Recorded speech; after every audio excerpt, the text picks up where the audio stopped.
support for the most pro-labor, pro-worker president of our lifetime, my husband, Joe Biden.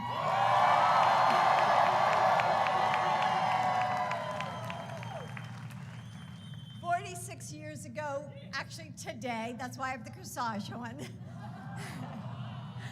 Joe and I were married at the United Nations Chapel in New York City.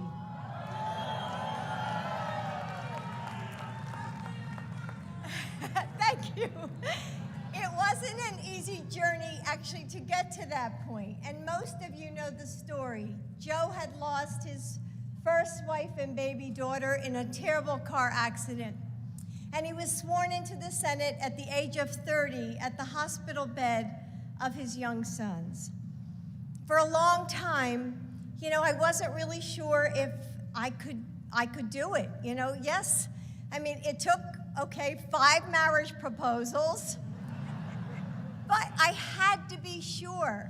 I had to know that it would be for life, especially for my 2 little boys, Bo and Hunter.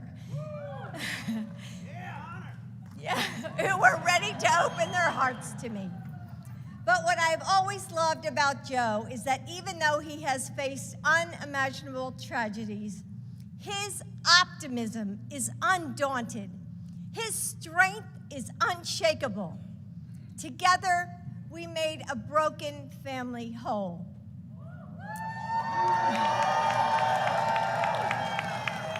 And over the last few years, with the same resolve and wisdom, Joe has helped heal our country.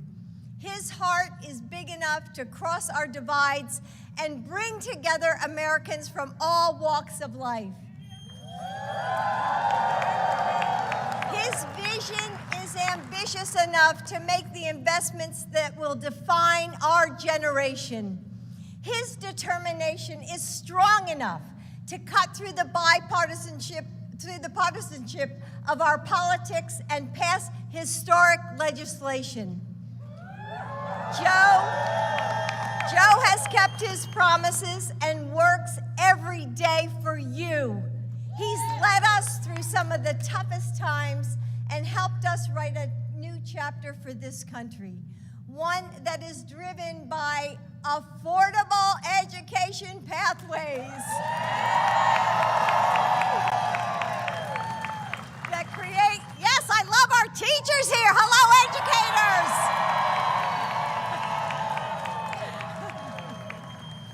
Jobs that pay well and a brighter future for all. We've accomplished so much, and I hope you feel proud because his wins are your wins. And he's not done. He's ready to finish the job. He's ready to win. And with your help, he will.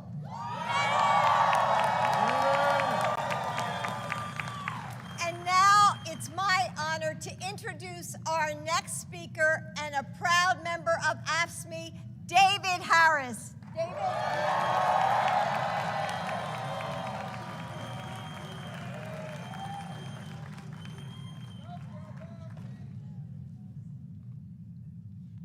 Brothers and sisters, can we do it one more time? I said, can we do it one more time? Well, this one right here, brothers and sisters, is the reason we're here. I want to introduce to y'all a champion for working people, a champion for unions, and a champion for America. There is nothing that this country could have come out of with any other leader other than this current leader we had. We were facing unprecedented danger 4 years ago. The country was teetering on destruction. It wasn't just the pandemic. The economy was crashing, crime was rampant, healthcare was terrible and getting ready to get worse because certain people wanted to take it all away. And this man and this woman, this team, this administration, it came through for you, for me, for all of us. And now, I want to say one thing. Every relationship is based off a trade-off. It's all about a trade-off. You got to give something to get something, okay? He gave us what we asked for. I don't know, did y'all hear me? I said he gave us what we asked for. Brothers and sisters, we all got a debt to pay, and it starts today. Ladies and gentlemen, the President of the United States, Mr. Joe Biden!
Hello, Philadelphia.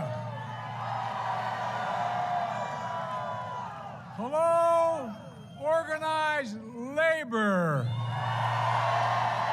Union labor. There's labor and there's union labor.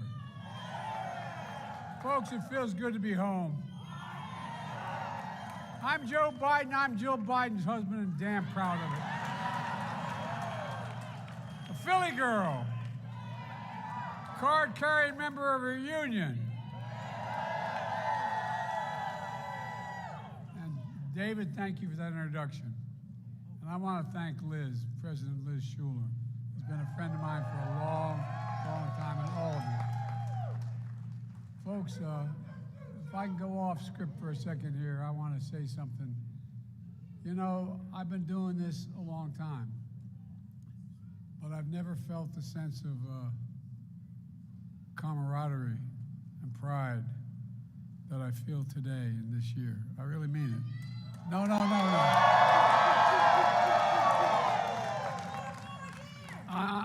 not saying it. I'm not saying it.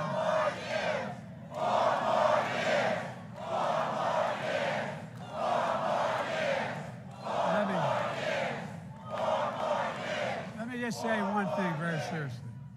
You know, I think this is the first time, and I've been around, as I said, a while in history, where last week every single environmental organization endorsed me. No. And this week, for the first time I'm aware of, the AFL-CIO endorsed this early, and every union as well. Because we're coming together.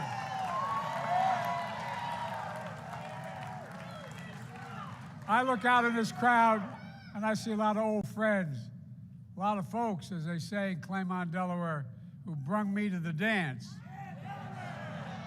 I told you when I ran for president, I'd have your back, and I have. But you've had my back as well.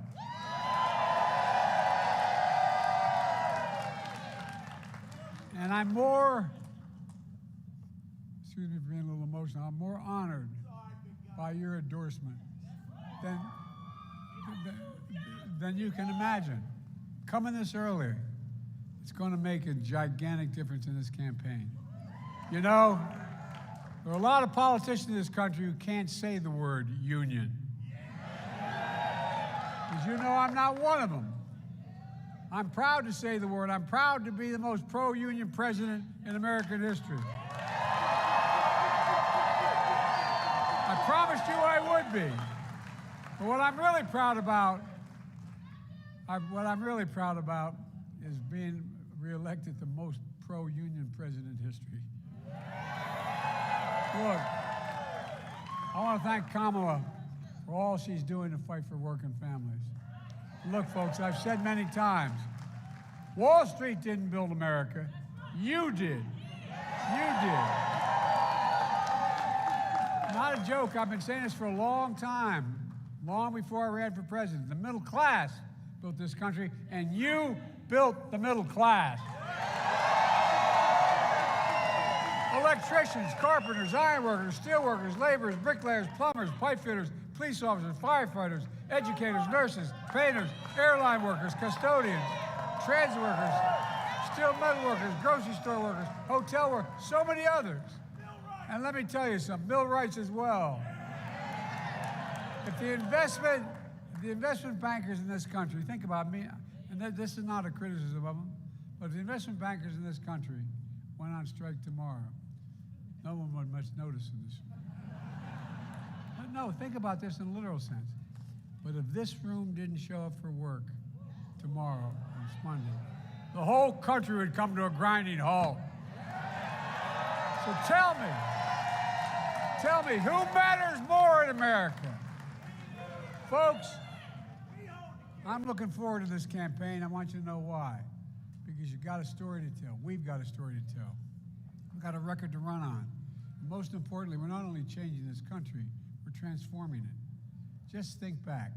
Remember what it was like when I came to office. We came into office. Remember the mess we inherited. The pandemic was raging. I want you to really think about this. I mean this sincerely. It's not a campaign speech. It's a speech about the future of this country. The economy was reeling. Barely 3 million people had been fully vaccinated. Supply chains were broken. Businesses were shutting down. Schools were closed. You had cars, remember cars, not just old jalopies, cars, modern cars, new cars, lined up for miles and miles just to get a box of food put in the back of their car for their families. Our allies in Europe and around the world heard the last president saying our foreign policy was America first. And for the first time since the Second World War, our friends began to wonder whether the United States could be relied on. Now look at where we are today. We've united NATO once more in a way that's never been united before. It's a wonder work. We've created 13 million new jobs since I became president. That's more jobs in a little over 2 years than any president's created in one 4-year term. The unemployment rate is down to nearly a 50-year low at 3.7%. I've seen record lows for black employment and Hispanic unemployment as well. We've created 800,000 manufacturing jobs. As you heard me say before, where in God's name is it written that America can't lead the world again in manufacturing? Inflation has come down 11 months in a row and going to continue to come down. Today, it's less than half of what it was 1 year ago. Folks, this didn't just happen. We made it happen. I came to office. No, you guys. No, I mean, sincere. You guys did. I came to office with a theory and a plan. The theory was this. No, please listen. I want you to listen to this. It was time to end the trickle-down economics theory. You know, the wealthy do well, we all do well. 40 years of handing out excessive tax cuts to the wealthy and big corporations had been a bust. Democrats as well as Republicans did it. All of it had done was hollow out the middle class, blow up the deficit, ship jobs overseas, strip the dignity and pride and hope out of a community, one after another, all across America as the factories shut down. I'm pretty sure you saw it in your home, what I saw in mine. Not a lot of trickle down from my parents' kitchen table when I was growing up. So we're changing. We decided to replace this theory with what the press is now called Bidenomics. I don't know what the hell that is. But it's working. Let me tell you what it's about. It's about building an economy, literally, not figuratively, from the bottom up and the middle out, not the top down. Because when the middle class does well, everybody does well. No, the poor have a way up. The wealthy don't do, they just do just fine. But like I said, it didn't just come into office with a theory. I came with a plan. And it started with passing the American Rescue Plan, a plan to vaccinate the nation and get our economy going again. And that's exactly what it did. It put money in people's pockets, provided a lifeline for businesses to stay afloat. And one study concluded that it kept 7 million people in their homes, not losing their homes. Oh, it did one more thing that matters a lot to you. It included the Butch-Lewis Act to protect the pension for millions of workers. And that was a big deal. That was a big deal. I committed to you when we worked together. You got that passed for me. It's one of the most significant achievements of union workers and retirees in over 50 years, and that's a God natural fact. There's not a single Republican in Congress voted for it, but we still got it done because of you. Because of you.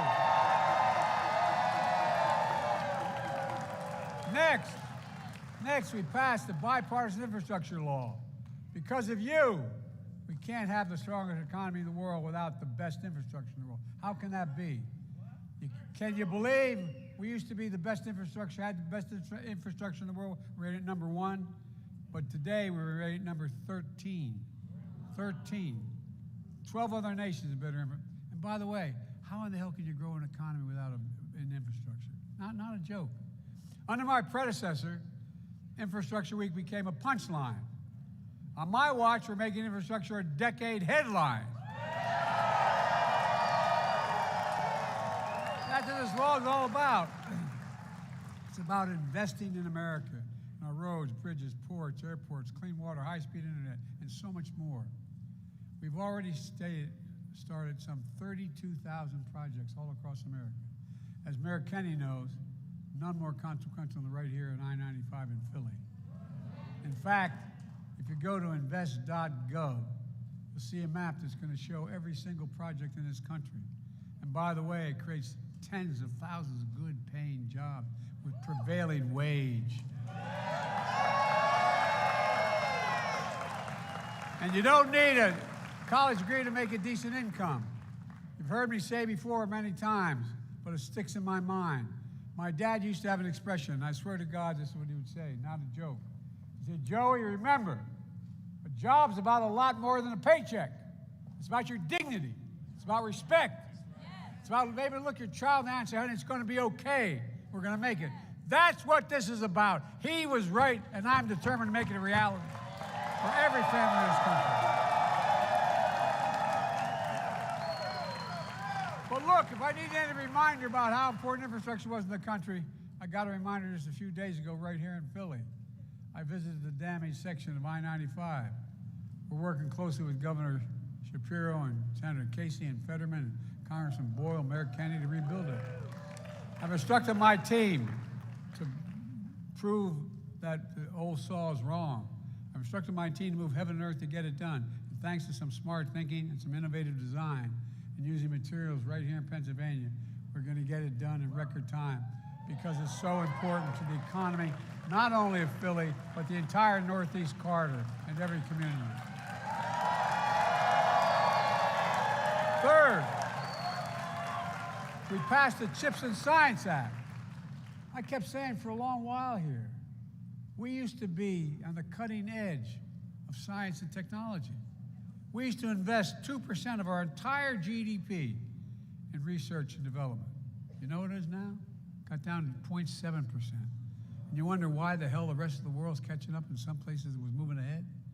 Well, America got a wake-up call with the pandemic. We didn't think much about supply chains. People wonder what the hell you talk about 5 years ago, talking about supply chains.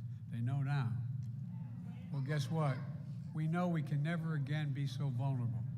One key component is semiconductors. Those little tiny small computer chips, smaller than the fingertip, I should say, that affect nearly everything in our lives, from cell phones, automobiles, refrigerators, the most sophisticated weapon systems the United States military has. America invented these chips, but over time, we went from producing 40% of the world's chips to them producing less than 10%. But we're turning that around. Now the private sector, because I decided we were going to get this done, the private sector is investing a record $400 $170 billion in advanced manufacturing. Right here in the United States, as well as clean energy in America. Again, creating good paying jobs, prevailing wage, changing people's lives. And fourth, we passed the Inflation Reduction Act. It gave Medicare the power to negotiate lower prescription drug prices, just like the VA has been able to do. You know, folks, the same drug company making the same prescription, if you go to buy it in Paris, it's cheaper than the United States.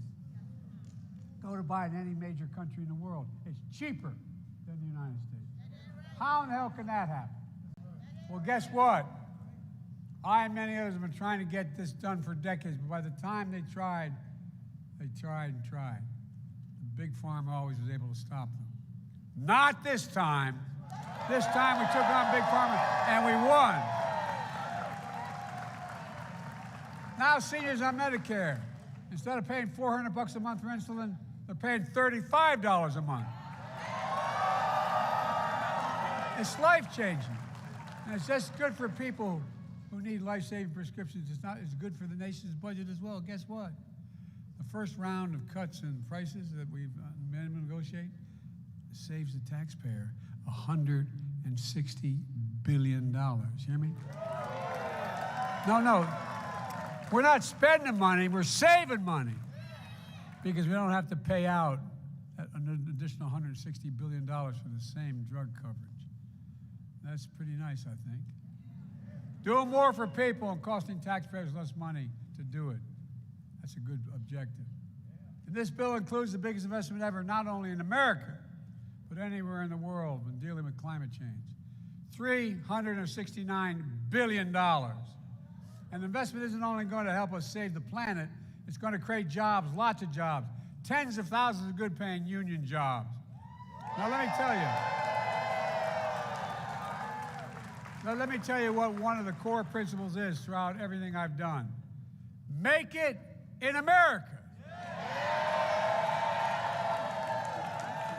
We're beginning to make things again with American workers, American products, manufacturing in American plants. For too long, we exported jobs for cheaper labor costs abroad and imported more expensive products that weren't of the quality we needed. We're not going to do that anymore. Under my plan, under Bidenomics, we're creating jobs at home and exporting products abroad. Union jobs. And here's the thing, we're doing all this by cutting the deficit. The budget agreement I just negotiated cuts the deficit by $1 trillion, and we didn't give up anything of consequence. That's on top of my first 2 years as president. I've cut the deficit by more than any president has in American history. $1.7 trillion cut from the deficit while doing these things. I've been able to cut the deficit while protecting all the critical investments I just talked about, as well as protecting Social Security and Medicare from being cut. You may remember when I did the State of the Union, I said, these guys want to cut Social Security and Medicare. They said, liar, liar. And so I stopped. I didn't plan on it. I stopped and said, oh, how many of you want to cut Social Security? And I asked them. I asked the Republicans. Listen to this. Remember? I said, how many of you want to cut? And all of a sudden, the ones calling me liars were completely silent. And I said, the spotlight's on you all now. How many of you promised not to cut Social Security? And they all said, we won't cut it. Guess what? It's not cut. I never negotiated at a State of the Union before. Yeah, that's a fact. One thing didn't get done in that budget agreement was dealing with the tax code. I think we all know nobody, including those who do very well but aren't the super, super wealthy, nobody thinks the tax code is fair. No, I'm serious. It's just simply not fair. How can it be fair when 55 of the largest corporations in America paid zero in federal income tax on $40 billion in profit? No. Well, guess what? We need to get rid of some of these ridiculous special interest tax loopholes like the one for big oil. Big oil made $200 billion in profit last year, and they got a $30 billion tax break on top of it. Some of the hedge fund managers and crypto traders, these things are going to change, I promise you, if I have anything to do with it.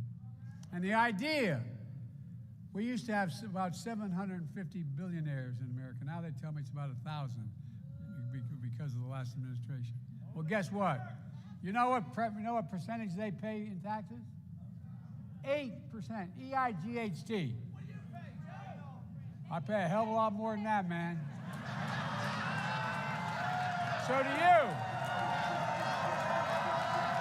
And by the way, they pay at a lower tax rate than school teachers, than firefighters, probably anyone in this room. It's time they pay the minimum tax. I don't mind them being billionaires, just pay your fair share, man. The bottom line is this: it's time the big corporations, the very wealthy, start paying their fair share. I made a promise, and I'll keep it for the next 4 years if I'm elected, that no one making under $400,000 will see a penny of their federal taxes go up. And they haven't. I kept that promise, and I will keep it. But it's about time the super wealthy start paying their fair share.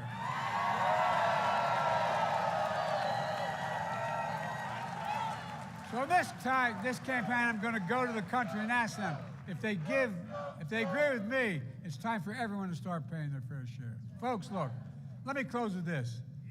I truly believe this country is about to take off. I really believe it, not my word. The investment we've made these past 3 years have the power to transform this country for the next 5 decades. And guess who's going to be at the center of the transformation? You, union. No. Working people in this country. In 10 years, America's going to look around and say, my God, look what we did. Look at the nation's roads, bridges, airports, and all the investments. And who do you think they're going to give credit for? You, because you were the ones that have done it. You're going to lead the world in manufacturing of semiconductor chips. Who's going to build those fabs? Who's going to work in them? Union members are going to do that. A huge number of jobs we're creating won't require a college degree, but they'll pay above $100,000 a year. Who's going to get these jobs? Working folks. We're doing something right now no one has thought possible. We're on the edge of a manufacturing boom in America. For the longest time, we've been told to give up on American manufacturing. I was told you can't do it here anymore.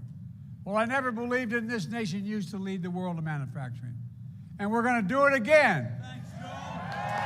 Oh, I promise you. People studying this right now are astonished at what's going on. A boom they never saw coming. Well, we're going to show them. Who do you think is going to get stamping these products made in America? You are. You are. But the Republicans don't like this anymore. Most of them oppose everything I've done, and most want to get rid of it all. So we've got a fight in our hands. And my question to you is simple. Are you with me in this fight?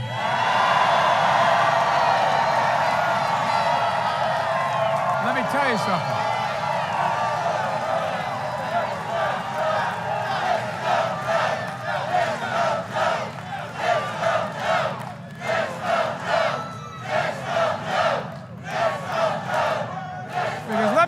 Something. When Republicans comes after what I've done, when they come back to try to get rid of all these clean energy investments, they try to stop the plan on infrastructure, when they try to do these things, guess what? They're coming for your jobs. They're coming for your jobs. They're coming for your future. They're coming for the future we're building for your kids and your grandkids. And when they come back, as they did just this past week, with their trickle-down economic plan to cut taxes for the rich, who don't think, who do you think they're carrying the water for? They've introduced a bill, again, to reinstate the $2 trillion tax cut, of that 80% of which goes to the top 1%. Who do you think is going to start carrying the burden? You are. No, you are. That's a God too. Working people in this country. Look, we've got a better answer. It's time for everyone, I mean everyone, no matter how rich or powerful they are, to start paying their fair share. You've carried the country on your back. You've carried long enough. It's time for millionaires and billionaires and big corporations to pay their fair share. I can get that done, but I need you badly. So are you with me? Look,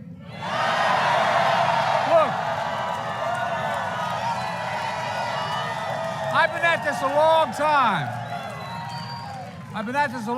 I can honestly say I've never been more optimistic about America's future. I know a lot of people. It's hard to believe, but not for me, because I know the people of this country. We just have to remember who we are. We're the United States of America. There's nothing beyond our capacity. Nothing beyond our capacity when we do it together. God bless you all, and may God protect our troops. Keep the faith. Thank you.